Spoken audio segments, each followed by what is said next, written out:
America की जानिब से ईरान में फेंका गया बंकर बस्टर बम फट न सका और वो बंकर बस्टर बम ईरान के हाथ लग गया। ईरान के हाथ लगने के बाद उसकी टेक्नोलॉजी दो सुपर पावर्स को ट्रांसफ़र भी हो गई। ये वो खदशात है जो अमेरिका की जानिब से जिनका इजहार किया गया। आमिर रज़ा से बात करते हैं। आमिर भाई, अमेरिका ने ईरान पर बंकर बस्टर बम गिराए, जिनमें से कहा जा रहा है कि एक बंकर बस्टर बम फट नहीं सका था और उसकी टेक्नोलॉजी जो है वो चाइना और रशिया तक भी पहुंच चुकी है। देखिए, ये पहली बात तो ये है कि ये समझे कि बंकर बस्टर बम है क्या, दुनिया का वो बेहतरीन टेक्नोलॉजी जिस पर अगर कहा जाए कि अमेरिका नाज कर सकता है और ये किसी दूसरे मुल्क के पास ऐसी टेक्नोलॉजी नहीं है।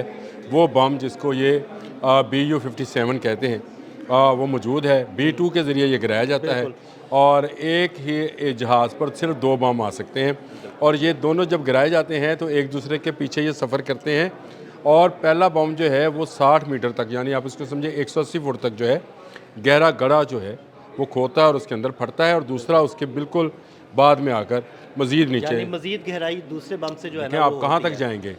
आप 180 फुट से आप उसको डबल कर लें तो वो तो 340 फुट बन जाएगा। तो इससे इतने गहरी जगह पर आपने जो भी इंस्टॉलेशन की रखी होगी वो जो है वो तबाह बर्बाद हो जाएगी और इस तरह से वो ममालिक जो कि ज़ेर ज़मीन एटमी रिएक्टर ज़ेर ज़मीन अपने मिसाइल बैटरीज़ रखते हैं उनके लिए बहुत बड़ा ख़तरा है। देखें, आजकल ईरान के साथ क्योंकि उनका मामला चल रहा है तो ईरान ने अभी पिछले दिनों चंद अपने मिसाइल सिटीज़ जो हैं उनको रिवील किया है, खोला है और ये पहाड़ों के अंदर मौजूद हैं और ईरान ने उनको डिज़ाइन ही इस बम के ये इस बंकर बस्टर को, यानी इस बम को मद्देनजर रख के किया हुआ है डिज़ाइन, ताकि वो वहाँ तक पहुँच ना सके।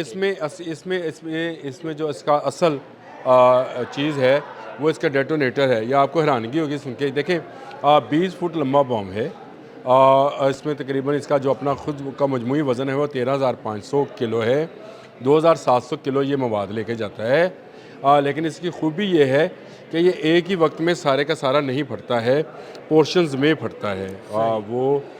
शायद वीडियो और तस्वीरें अवेलेबल भी हैं। ये जब बंकर पर गिराया जाता है तो ये पहले तो वो उसको एक ड्रिल की तरह छेदता है, वो भी असल में बम का फटना ही है, लेकिन जब उसका असल डेटोनेटर है उसने अपनी गहराई में जाके फटना है। सही, यानी एक खास गहराई में जाके उसने फिर फटना है ताकि मजीद नुकसान देखिए, हम मिसाइल्स देखते हैं, मिसाइल टकराया फट गया, बिल्कुल इसी तरह होता है। बम गिरा फट गया, लेकिन ये गिरता है तो फिर ये होल किया जाता है, यानी ड्रिल करते हुए की तरह एक होल बनाता है, नहीं फिर मजीद होल नहीं बनाता जी, ये फटता हुआ नीचे जाता है। अच्छा। यानी ये इतना, इसका वज़न इतना है कि ये ज़मीन में गहरा गहरा खोता हुआ चला जाता है। इसकी डिज़ाइनिंग में उन्होंने इस तरह से इसकी राफ्ट्स बनाई हैं, ये देखें, बिल्कुल ये स्टाइल है। तो ये ज़मीन में बिल्कुल आपने उस तरह से, अगर आपने कभी अब उसकी मैं मिसाल आपको कैसे दूँ, कुछ चीज़ें हैं ड्रिल के अंदर भी जो इस तरह से होती हैं और उनको वो लगाया जाता है, ये खोता हुआ जाता है और फिर उसके बाद फट जाता है। अब आए उस तरफ, अमेरिका ने B-2 के ज़रिए बम गिराए थे ईरान की न्यूक्लियर इंस्टॉलेशंस को तबाह करने के लिए और उसकी मिसाइल बैटरी अंडरग्राउंड जो थी उनको तबाह करने के लिए। खुशकिस्मती से ईरान ने पहले से इसकी तैयारी कर रखी थी, लेकिन उसके बावजूद उसके बहुत सारे एटमी रिएक्टर्स जो थे उनको नुकसान पहुंचा था और उसके साथ साथ उनकी मिसाइल जो सिटीज़ थे उनके दहानों को, यानी उनके जो मुंह थे या उनके गेट्स थे उनको नुकसान पहुंचा, जिनको एग्जास्ट बोला जा रहा था, वहाँ पर नुकसान पहुंचा था। उसके बाद एक बॉम्ब नहीं फटा है, ये इतलात हैं और उसको अब्बास अरागची के हवाले से भी लोग बता रहे हैं कि शायद उन्होंने कहा है नहीं फटा है। देखें, असल तशवीश जो आपने कहा अमेरिका का तशवीश ये है कि ये टेक्नोलॉजी सिर्फ अमेरिका के पास है, यानी अमेरिका की बनाई हुई टेक्नोलॉजी है। बंकर बस्टर बॉम्ब्स जो हैं ये और भी हैं दुनिया में, ये नहीं है कि चीन और रशिया नहीं बनाते हैं, वो भी बनाते हैं। हत्ता कि पाकिस्तान का टीपू भी है। सही, पाकिस्तान के पास भी यानी टीपू नाम का बंकर बस्टर आप किसी दिन उस पर बात ना कर लीजिएगा कि जी आओ जी टीपू तो गल करिए। पाकिस्तान के पास भी इस तरह की टेक्नोलॉजी है जो कि टीपू नाम की बॉम्ब है, लेकिन अमेरिका की बहुत सोफिस्टिकेटेड। लाजमी बात है कि आप हज़ारों फुट बुलंदी से एक बॉम्ब गिराते हैं और वो अपने GPS के ज़रिए से सही निशाने के ऊपर गिरता भी है। ना सिर्फ गिरता है बल्कि वो एक होल करता हुआ चला जाता है और फटता है और उसके बाद दूसरा आके गिरता है। तो ये टेक्नोलॉजी अगर दुनिया के पास आ जाएगी तो दुनिया, लाजमी बात है, फिर उसके स्टाइल पर बंकर्स बनाएंगे। देखिए, तशवीश कहाँ पे थी कि ये टेक्नोलॉजी ईरान के पास आ गई। ईरान इसको किसी को मुफ्त में तो नहीं देगा। ऐसे ही है। अगर ये टेक्नोलॉजी ईरान अमेरिका की टेक्नोलॉजी चीन या रशिया को देगा तो बदले में इसी टेक्नोलॉजी को लेगा। जो मैंने अभी तक एक रिसर्च में पढ़ा था कि अगर इसका रिवर्स टेक्नोलॉजी इस पर लागू की जाए तो दो चीज़ें हासिल होती हैं जी। एक ये कि इस तरह का ही बॉम्ब बना लिया जाए, बिल्कुल ठीक है। ये रिवर्स टेक्नोलॉजी की हासिल होता है। और दूसरा ये कि इस बॉम्ब से बचा कैसे जाए। यस, ये सबसे अहम बात है कि इस बॉम्ब से कैसे बचना है और कैसा बंकर होना चाहिए जो इससे जिसको ये बम नुकसान ना पहुंचा और सके। इसका जो डेटोनेटर है, जिसका मैंने आपसे पहले कहा, इस पूरे बॉम्ब के अंदर देखें बारूदी मवाद सारे बॉम्ब्स के अंदर है, मैंने आपको बता भी दिया, और सारे मिसाइल्स के अंदर ही होता है, ये कोई ऐसा मसला नहीं है।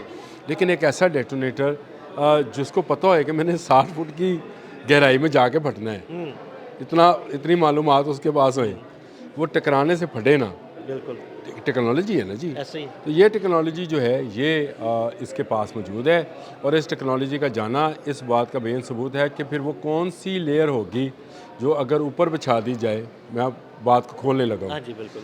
वो कौन सी लेयर होगी और किस धात की होगी जिससे ये टकराते ही ये डेटोनेटर आप खुद को फाड़ लेगा। सही, और यानी अगर ये फाड़ लेगा जा ही ना सके, वो जाएगा नहीं, तो फिर फटेगा, तो जहाँ फटेगा वो वहाँ पर क्या नुकसान करेगा। वो एक पत्थरों के अंदर फट गया लेट से, तो उसने क्या नुकसान किया, और इसको कैसे फेल किया जा सकता है, इस डेटोनेटर को गिरने से पहले कैसे गिराया जाता है।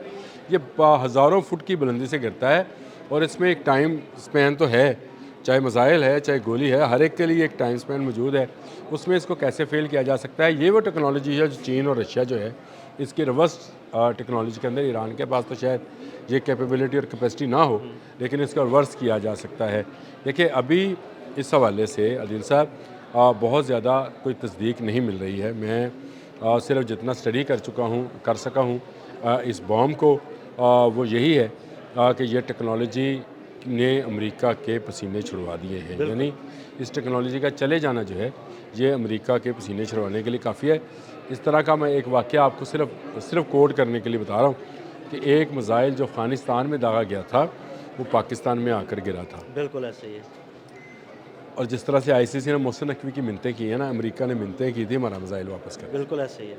वो मिसाइल फट नहीं सका था, वो पाकिस्तान के हाथ लग अब गया, ये तो उसकी देखें, टेक्नोलॉजी पाकिस्तान के हाथ लग गई। ये चीज़ें जो हैं, ये चीज़ें फिर आपको बताती हैं कि भाई आपकी चीज़ अगर दुश्मन के हाथ में लग जाए तो आप उसकी रिवर्स टेक्नोलॉजी के अंदर जाकर क्या क्या नई इनोवेशंस कर सकते हैं।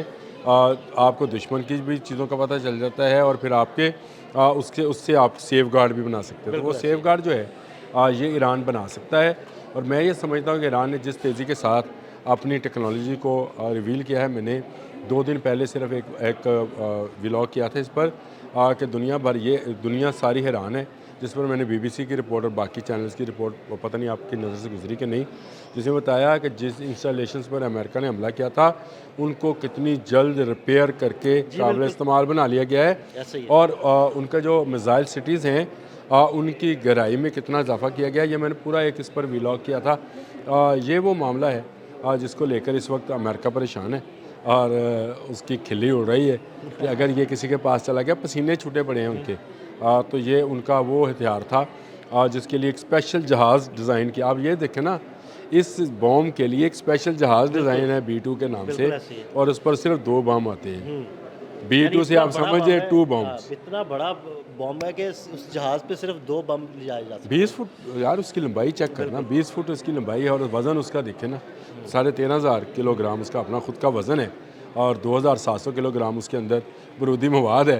तो ये एक बड़ी वज़नी, आप उसकी तस्वीरें मैं देखकर, जाइंट किस्म की तस्वीरें देखकर मैं हैरान रह गया कि यार ये क्या बला है जिसके बड़े आसानी से कह दिया गया है कि ये ईरान के हाथ में है, और देखें ये किसके पास पहुंचता है। मेरा ख्याल है अगर ये जून 2025 का वाक़या है तो ये जुलाई 2025 में ही किसी न किसी मुल्क के पास पहुँच गया। बिल्कुल आप ठीक कह रहे हैं, और मुझे लगता है कि आपकी बात बिल्कुल दुरुस्त है। ये किसी न किसी मुल्क के पास पहुंचा है, तो वहाँ से दिफाई साजो सामान भी ईरान आया है मौजूदा हालात में। बहुत शुक्रिया आमिर भाई जी। बिल्कुल आमिर रज़ा ने बड़ी तफसील के साथ इस बॉम्ब के बारे में बताया। अदील अहमद और आमिर रज़ा को इजाज़त दीजिएगा। अल्लाह हाफ़िज़।